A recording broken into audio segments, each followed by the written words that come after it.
Open challenge ಆಗ್ತಾರೆ PUC ಎಕ್ಸಾಮ್ನ ಪತ್ರಿಕೆ leak ಮಾಡ್ತೀವಿ ಅಂದ್ರೆ ಲೆಕ್ಕ ಹಾಕೊಳ್ಳಿ ಎಂತ ಬಂಡ ಧೈರ್ಯ ಇರೋಣ ಅಂತ ಇವ್ರಿಗೆ. PUC ಮೇನ್ ಎಕ್ಸಾಮ್ ಮೇಲೆ ಲೀಕಾಸುರರ ಕಣ್ಣು. ಪ್ರಶ್ನೆ ಪತ್ರಿಕೆ ಲೀಕ್ ಮಾಡೋದಕ್ಕೆ ಪ್ಲಾನ್ ಅನ್ನು ಮಾಡ್ಕೊಂಡಿದ್ದಾರಾ?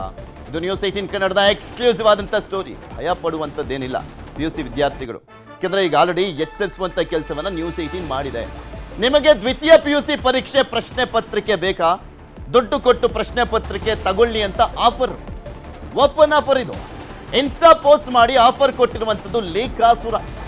ಡಾಕ್ಟರ್ ಕನ್ನಡಿಗ 1 ಅಕೌಂಟ್ನಿಂದ, ಇನ್ಸ್ಟಾಗ್ರಾಮ್ ಅಕೌಂಟ್ನಿಂದ ಪೋಸ್ಟ್ ಹಾಕಿದ್ದಾನೆ. ಇಂಗ್ಲಿಷ್ ಪೇಪರ್ ತುಣುಕು ಪೋಸ್ಟ್ ಮಾಡಿರುವಂಥದ್ದು ಕಿಡಿಗೇಡಿ. ಸೋಷಿಯಲ್ ಮೀಡಿಯಾದಲ್ಲಿ ಪೋಸ್ಟ್ ಭಾರಿ ವೈರಲ್ ಆಗ್ತಾ ಇದೆ. ಆ ಪೋಸ್ಟು ಈಗ ವೈರಲ್ ಆಗೋದ್ರ ಜೊತೆಗೆ ಆಕ್ರೋಶಕ್ಕೆ ಕಾರಣ ಆಗ್ತಾ ಇದೆ. PUC ಬೋರ್ಡ್ ಅವರಿಗೂ ಕೂಡ ಬೇಗ ಇನ್ನೂ ಎಚ್ಚೆತ್ಕೊಳ್ಳೋದಕ್ಕೆ ಒಂದು ಹಂತದಲ್ಲಿ ಎಚ್ಚೆತ್ಕೊಂಡಿದ್ದಾರೆ. ಪ್ರಿಪರೇಟರಿ ಲೀಕ್ ಆದಂಥ ಸಂದರ್ಭದಲ್ಲಿ ಎಚ್ಚರಿಸುವಂಥ ಕೆಲಸವನ್ನು ನ್ಯೂಸ್ 18 ಮಾಡಿದೆ. ಈಗ ಇನ್ನೂ ಸ್ವಲ್ಪ ಎಚ್ಚೆತ್ಕೊಳ್ಬೇಕಾಗಿದೆ.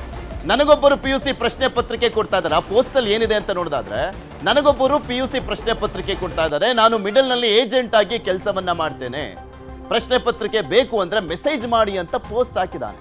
ಪ್ರಿಪರೇಟರಿ ಪರೀಕ್ಷೆ ಲೀಕ್ ಆದ ಕುರಿತು ನಿರಂತರ ಸುದ್ದಿಯನ್ನ ಮಾಡಿತ್ತು ನ್ಯೂಸ್ 18. ಪ್ರಮುಖ ಪರೀಕ್ಷೆಗಳಲ್ಲಿ ಸಾಕಷ್ಟು ಮುನ್ನೆಚ್ಚರಿಕಾ ಕ್ರಮವನ್ನ ತೆಗೆದುಕೊಂಡಿದ್ದೇವೆ ಅಂತ ಹೇಳಿತ್ತು ಪರೀಕ್ಷಾ ಮಂಡಳಿ. ಆದ್ರೀಗ ಲೀಕಾಸುರರ ಓಪನ್ ಚಾಲೆಂಜ್ಗೆ ವಿದ್ಯಾರ್ಥಿಗಳು ಸಹಜವಾಗಿ ಆತಂಕಗೊಂಡಿದ್ದಾರೆ.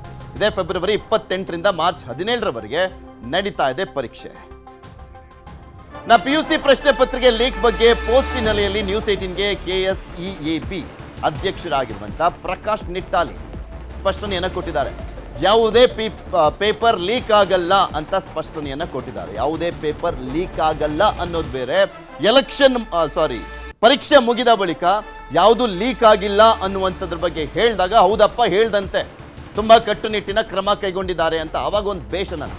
ಆರಂಭದಲ್ಲೇ ಯಾವುದು ಲೀಕ್ ಆಗಲ್ಲ ಅಂತ ಹೇಳಿದ್ರೆ ಅದು ಓವರ್ ಕಾನ್ಫಿಡೆನ್ಸೇ ಇರ್ಬೋದು, ಆದರೂ ಅವ್ರು ಸ್ಪಷ್ಟನೆ ಕೊಡಬೇಕಲ್ಲ.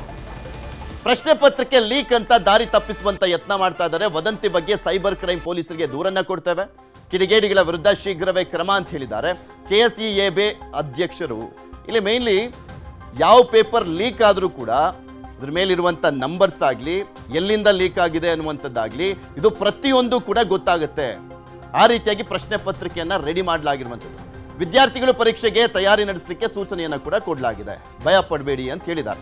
ಇದ್ರ ಬಗ್ಗೆ ಇನ್ನಷ್ಟು ಮಾಹಿತಿಯನ್ನು ಕೊಡ್ತಾ ಹೋಗ್ತಾರೆ ನಮ್ಮ ಪ್ರತಿನಿಧಿ ಪ್ರಗತಿ. ನಮ್ಮ ಜೊತೆ ದೂರವಾಣಿ ಸಂಪರ್ಕದಲ್ಲಿ ಜಾಯ್ನ್ ಆಗಿದ್ದಾರೆ. ಪ್ರಗತಿ, ಹಿಂದೆನೆ ಪ್ರಿಪರೇಟರಿ ಎಕ್ಸಾಮ್ ಸಂದರ್ಭದಲ್ಲಿ ಲೀಕ್ ಆದಂಥ ಟೈಮ್ನಲ್ಲಿ ಸಾಕಷ್ಟು ಎಚ್ಚರಿಕೆಯನ್ನು ಕೊಟ್ಟಿದ್ವಿ, ಎಚ್ಚರಿಸುವಂಥ ಕೆಲಸವನ್ನ ಮಾಡಿದ್ವಿ. ಅದಾದ್ಮೇಲೆ ಅರೆಸ್ಟ್ ಆಯಿತು, ಕ್ರಮವನ್ನು ಕೂಡ ಕೈಗೊಂಡ್ರು, ಮತ್ತಿಂಗಾಗಲ್ಲ ಅಂತ ಹೇಳಿದ್ರು, ಭರವಸೆ ಕೊಟ್ಟಿದ್ರು. ಆದರೆ ಈಗ ಓಪನ್ ಚಾಲೆಂಜ್, ಬಂಡ ಧೈರ್ಯ, ಯಾರು ಏನು ಎತ್ತ ಅನ್ನುವಂಥದ್ರ ಬಗ್ಗೆ ಏನಾದರೂ ದೂರನ್ನ ಕೊಡಲಾಗಿದೆಯಾ? ಮತ್ತೆ ಯಾವ ರೀತಿಯಾಗಿ ಭರವಸೆಯನ್ನ ಕೊಡ್ತಾ ಇದ್ದಾರೆ ಪೇಪರ್ ಲೀಕ್ ಆಗಲ್ಲ ಅಂತ? ಪೃಥ್ವಿ, ಇದಕ್ಕೆ ಸಂಬಂಧಪಟ್ಟ ಹಾಗೆ ಕರ್ನಾಟಕ ಶಾಲಾ ಪರೀಕ್ಷೆ ಮತ್ತು ಮೌಲ್ಯ ನಿರ್ಣಯ ಮಂಡಳಿ ಅಧ್ಯಕ್ಷ ಆಗಿರುವಂತಹ ಪ್ರಕಾಶ್ ನಿಟ್ಟಾಲಿ ಈಗಾಗಲೇ Bengaluru north cyber crime police ಠಾಣೆಗೆ ದೂರನ್ನ ಕೊಡೋದಕ್ಕೆ ಮುಂದಾಗಿದ್ದಾರೆ. ಅಂದ್ರೆ ಮೌಖಿಕವಾಗಿ ಅವರೊಂದು ಈ ರೀತಿಯಾಗಿ ಆಗ್ತಾ ಇದೆ, ಒಂದು ಐಡಿಯಲ್ಲಿ ಈ ರೀತಿಯಾಗಿ ಮಿಸ್ಲೀಡ್ ಮಾಡುವಂತಹ ಪ್ರಯತ್ನ ಆಗ್ತಾ ಇದೆ, ಇವ್ರ ವಿರುದ್ಧ ಕ್ರಮ ತಗೊಳ್ಳಿ ಅಂತ ನಿನ್ನೆ ರಾತ್ರಿನೇ ಸೂಚನೆಯನ್ನು ಕೊಟ್ಟಿದ್ರು. ಅದಾದ ಬೆನ್ನಲ್ಲೇ ಈಗ ಖುದ್ದು ಬೋರ್ಡ್ ಕಡೆಯಿಂದ ಒಬ್ರು ಹೋಗಿ ಅಫಿಷಿಯಲ್ ಆಗಿ ಕಂಪ್ಲೇಂಟ್ ಅನ್ನ ಲಾಡ್ಜ್ ಮಾಡಿ ಬರುವಂತಹ ಸಾಧ್ಯತೆ ಇದೆ. ಇನ್ನೊಂದೇನಪ್ಪಾ ಅಂತಂದ್ರೆ, ನಾಳೆಲ್ಲ ನಾಡಿದ್ದು ಎಕ್ಸಾಮ್ ಇದೆ. 7 ಲಕ್ಷಕ್ಕೂ ಅಧಿಕ ವಿದ್ಯಾರ್ಥಿಗಳು ಎಕ್ಸಾಮ್ ಅನ್ನು ಬರಿತಾ ಇದ್ದಾರೆ.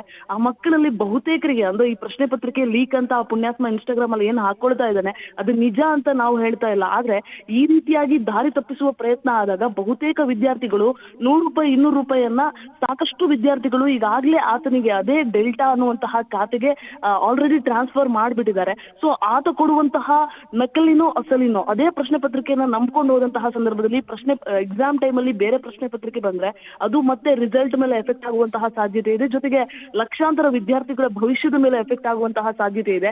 ಈ ಸಲ ಕೇವಲ ಒಂದು ಐಡಿ ಅಲ್ಲ, ಅದ್ರ ಜೊತೆಗೆ ಆಡ್ ಆನ್ ಅನ್ನುವಂತಹ ಇನ್ನ ಸಾಕಷ್ಟು ಐಡಿಗಳು ನಾವು ಪ್ರಶ್ನೆ ಪತ್ರಿಕೆ ಕೊಡ್ತೀವಿ ಅಂತ ಮುಂದೆ ಬರ್ತಾ ಇದೆ. ಹಾಗಾದ್ರೆ ಇವನ್ನೆಲ್ಲ ಕಟ್ಟಿ ಹಾಕೋದಕ್ಕೆ ಈ ಸೋಷಿಯಲ್ ಮೀಡಿಯಾದಲ್ಲಿ ಕಡಿವಾಣವನ್ನ ಹಾಕೋದಕ್ಕೆ ಇಲಾಖೆಗೆ ಸಾಧ್ಯ ಆಗಿಲ್ವಾ, ಅಥವಾ ಇಲಾಖೆ ಕಂಪ್ಲೇಂಟ್ ಕೊಟ್ಟಿರುವಂತಹ ಪೊಲೀಸರಿಗೆ ಸಾಧ್ಯ ಆಗಿಲ್ವಾ ಅನ್ನುವಂತಹ ಪ್ರಶ್ನೆ ಮೂಡುತ್ತೆ. ಜೊತೆಗೆ ಈ ಪ್ರಿಪರೇಟರಿ ಪರೀಕ್ಷೆಯ ಸಂದರ್ಭದಲ್ಲಿ ಯಾವ ಖಾತೆಯಿಂದ ಪ್ರಶ್ನೆ ಪತ್ರಿಕೆ ಲೀಕ್ ಆಗ್ತಾ ಇದೆ ಅಂತ ನಾವು ಪ್ರಸಾರವನ್ನ ಮಾಡಿದ್ವು, ಯಾವ ಖಾತೆಯಿಂದ ಪ್ರಶ್ನೆ ಪತ್ರಿಕೆ ಲೀಕ್ ಆಗಿತ್ತೋ ಅದೇ ಖಾತೆಯಿಂದ ಈಗ ಮತ್ತೆ ಪ್ರಶ್ನೆ ಪತ್ರಿಕೆ ಡಾಕ್ಟರ್ ಕನ್ನಡಿಗ 1 ಅಂತ ಇದೆ ಅಲ್ವಾ, ಅದು ಅಂದ್ರೆ ಡೆಲ್ಟಾ ಅಕೌಂಟೇನಾ? ಅದು 2 ನೇಮ್ ಇದೆಯಾ?